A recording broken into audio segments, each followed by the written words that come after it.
Electric vehicles suck. Hydrogen is better. Yes, I'm keeping that title. I will also give it a disclaimer that what I say may not be 100% correct. Frankly, however, I don't care because I have had enough with the tolerance for other garbage. Enough tolerance. The information war has been going on, and I want to declare war myself. If the marketing people at Apple can lie about their own technology and slander x86 processors, then I will take the chance of saying some wrong stuff myself, even though it's not my field of expertise. Anyways, on with the video.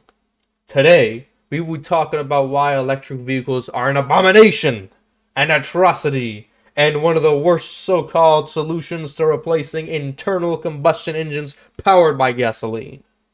Let's talk about why. This video will primarily focus on one aspect. There will be other videos that will talk about the other aspects, but this is the idea. This is the idea right here. I will use the US government itself as my source, as like what I'm going to be addressed, right?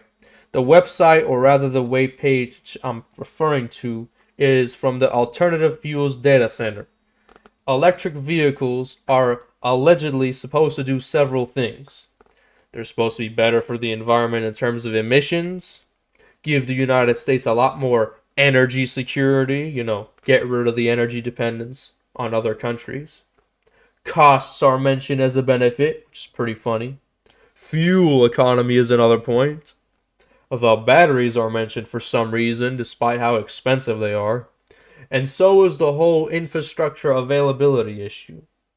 I will go through each of these points and compare with actually good alternatives to electric vehicles.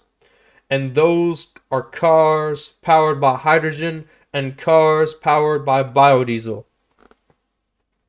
This video will focus on energy security because as I was writing this, I didn't realize how long this could have gotten.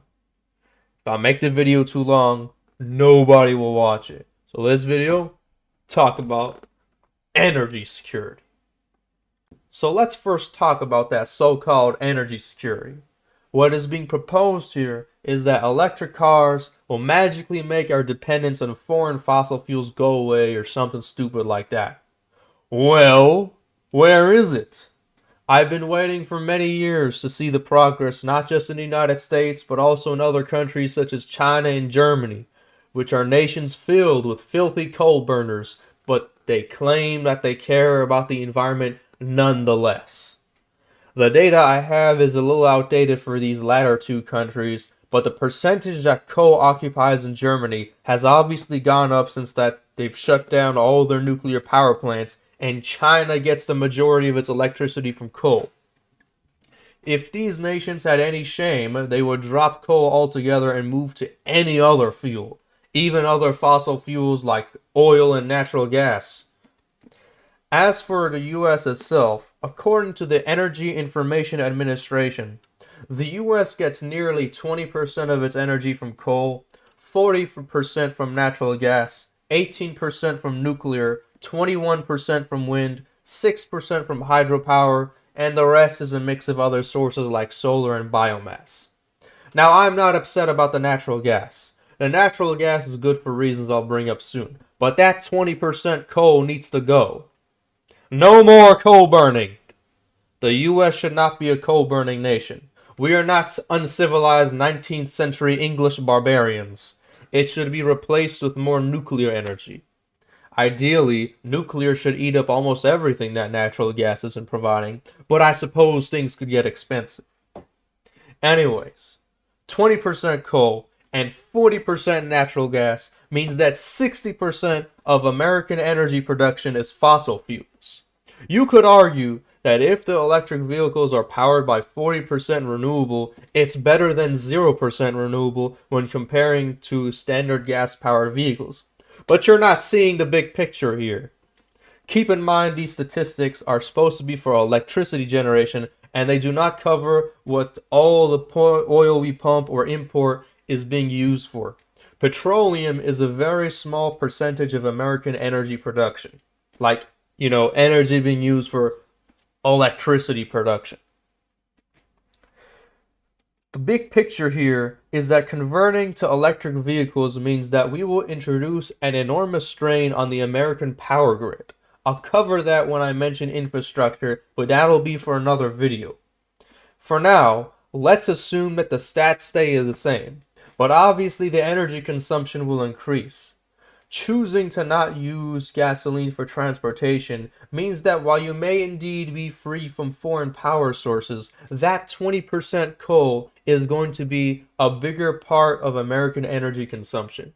That's disgusting. Coal power transportation? Is that what you want? And another 40% will still be fossil fuel. Different types of emissions will go up into the air, and it does not include the emissions being spent on the production of those lithium batteries. Lithium is another unspoken aspect in the question of power. Lithium in itself is not a power source, but you use lithium to store power so that you can make the car go. If all you want is trains, overhead trams, and other rail-based transportation powered by electricity, then you won't need lithium. But a lot of people want to drive some fancy, ugly Tesla, so we need to talk about this. According to the World Economic Forum, the US gets most of its lithium-ion batteries from China, and some large portions from South Korea and Japan. Well, howdy ho! At least the US is still on good terms with some OPEC nations. Does it really look like, however, that the US is on good terms with China? In order for the US to become energy independent in this regard, they'd have to get into the lithium-ion battery business themselves. And while I'm aware that the US does not have that much lithium, the least they could do is try to import it from the South American countries that they're still on good terms with. But never mind that. That still defeats the purpose. Many African countries also have lithium reserves, such as Zimbabwe, but the way things are going, it looks like Russia and China are having their own rush to Africa and are gaining influence on many of these African nations. So, how does hydrogen fare? Simple. Remember that 40% natural gas we talked about? Guess what? Natural gas gives off hydrogen as a byproduct. Nuclear energy, which accounts for 18% of energy production as discussed before, also produces hydrogen as a byproduct. The Department of Energy states that for now, 95% of the hydrogen produced in the United States comes from natural gas. And ironically, it states this on an article titled, "Could Hydrogen Open New Markets for Nuclear?" But speaking of which, I'd like to quote this article on something else as well. This same article stated that 10 nuclear reactors could provide about 1.5 million tons annually, or 15% of current hydrogen produced in the United States. In my opinion, as if I didn't have enough reasons to love nuclear, there needs to be a movement to remove coal off the face of the United States and fill the gap with nuclear. This way, we increase the nation's power output and heavily supplement the nation's hydrogen production produced from natural gas with the hydrogen produced from nuclear energy. Someone could argue that since only Toyota is taking hydrogen-powered vehicles seriously, that would be a vulnerability. But let's be real here. The US and Japan are buddies. They obviously need to deal with each other because the Japan is going to need US backing if China decides to roll up and do some drive-by shootings or whatever. For all intents and purposes, hydrogen is the strongest and most energy-independent source of energy for moving automobiles around, and that's why this video, ironically, spends the least time talking about hydrogen. Everything is already solved. There are already vehicles on the market produced by Toyota, Hyundai, and Honda that are powered by hydrogen. All three of these companies are Japanese companies. It's time for Japanese and American relations to further improve and push for the cooperation. So, how does biodiesel fare then? It's a bit more complicated, but still a great solution. It's definitely the best apocalypse solution. Biodiesel can be produced by rednecks in a barn with too much pig fat on their hands. It can also be produced by feeding algae a bunch of sugar. Another solution involved producing it from used cooking oil. But there's many methods and it's not unified as hydrogen, but the options are there. And the advantage is that biodiesel is the softest and most gentle transition even compared to hydrogen. I'd also like to note that while it's not the focus of energy independence, the equipment to produce biodiesel can be cheap enough that any middle-class American could afford to produce a little bit himself. Most automobiles, to my knowledge, that run with biodiesel engines can take biodiesel with no modification, or at least take a mixture of diesel and biodiesel. I've heard that you have to do some stuff like, clean the filter, clean the engine a bit before you start pouring in, just going in straight for biodiesel. But that's beyond the point. The engine itself does not require any modification. Many freight trains in the US already use a mixture of diesel and biodiesel. Some of the mixtures are as low as 2%, but in some cases it's 50-50, and it is possible to go fully on biodiesel. The only reason a train wouldn't go power itself 100% on biodiesel is not because it hates hippies and wants to burn some petrol, but rather it's mostly about the price and a little bit of the possibility of being rougher on the engine. Depends on how that biodiesel was produced, honestly. Let's look at some of the methods. There's a video on YouTube called Making On-Farm Biodiesel, made by the Vermont Sustainable Jobs Fund, and their YouTube channel is called Vermont Bioenergy. This guy goes and shows off how once you harvest some oil from some oil crops like sunflowers, soybeans, rye, corn, and so on, you can go add some alcohol and lye and go and mix it together. He used methanol in this version of the production, but you could also use ethanol. Just keep in mind that the ratio will be different. As for what lye is either referring to sodium hydroxide or potassium hydroxide. Either of them can be used for this recipe. Now, don't ask me about how you're supposed to measure it or what the ratio is supposed to be. I'm not the chemist here. Go watch that video and see what you think, because there's other methods I need to mention in a little more detail. The point is, however, this does not look like a multi-billion-dollar operation. It's some dudes on a farm. They've got some crops, and they were able to get the gear to produce the fuel they need, and the operation was in such a way that it was profitable for him. At least it seemed that way. Clearly, in terms of energy independence, this is a great way for small-scale fuel production. Another video I saw was from this TV show called Translogic, which is focused on transportation. They covered this company called Solazyme, which is focused on making biodiesel based off algae. They take a bunch of sugarcane, they ferment it, and then use it as the feed for the algae. The fattened algae can be turned into a bunch of oil. The oil can be then converted to biodiesel. This fuel did not require any engine modifications. They claimed any regular diesel engine could work with it. Volkswagen was one of the companies interested in this fuel. They donated, for example, a Volkswagen TDI to see how, or I think it was Volkswagen TDI Passat, whatever, to see how the fuel would compare to standard diesel. Solazyme also bragged that the fuel could be customized to work in other scenarios, such as being used for jet fuel, and then they showed off a clip of a United Airlines flight that was being powered with it. Unfortunately, the company Solazyme became cowards and sold off their biofuel division. They're now focusing on food production and agriculture. Bankruptcy or not, however, this solution is another possible type of energy independence. I believe, however, the issue with the bankruptcy is partly due to the fact that they were growing algae on purpose, and that even if you wanted to grow some algae on purpose, there probably could have been a more profitable way of doing it.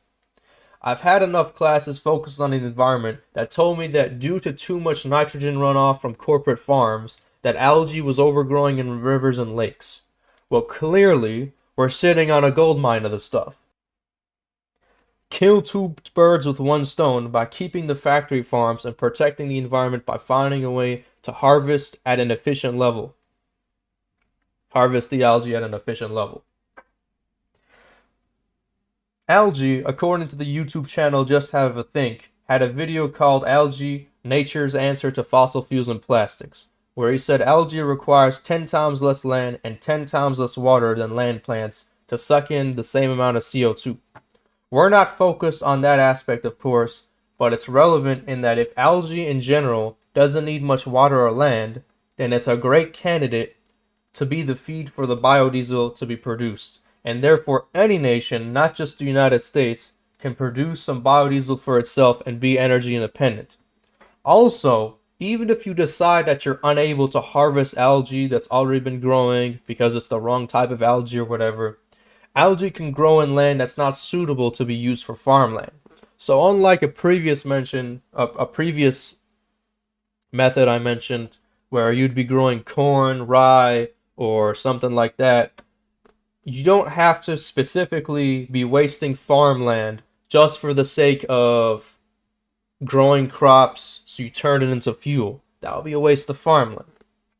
It's heavily implied here that you could probably go somewhere way more inhospitable and use that profit off that so-called inhospitable land and grow some algae over there. I am aware that it's not that simple and there's many complexities to this issue, but I don't care. This video and whatever videos that come after it, if they come after, I'm gonna act like it's as simple as I say, because all the other dumb gorillas, scheming rats, and slimy deceiving snakes get to pretend it's that simple for their so-called solutions. If those electric vehicle marketers get to pretend that their solution is so great for the environment, why can't I say my solution is so great for the environment? Be honest. What I propose is much more reasonable. In the area of energy independence, especially for the United States, electric vehicles are an atrocity. Hydrogen is way better, and biodiesel is kind of reasonable too, even if it's not as straightforward as hydrogen. Alright, well, this video is a bit of an experiment. I don't really care if it doesn't, get that many views, but this is for the sake of some variety.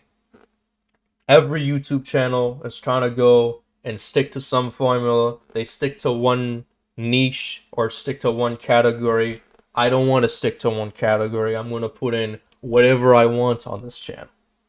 And yeah, maybe it'll be maybe once the other videos are out, if they come out, it'll be popular. And if it's not, that's how it is. And it'll still be nice to display when I try and show this off to other people. It's like, hey, look at my variety, my concept variety. All right, see you guys later. Hopefully, whatever video I go to put on with this audio syncs up correctly. See you.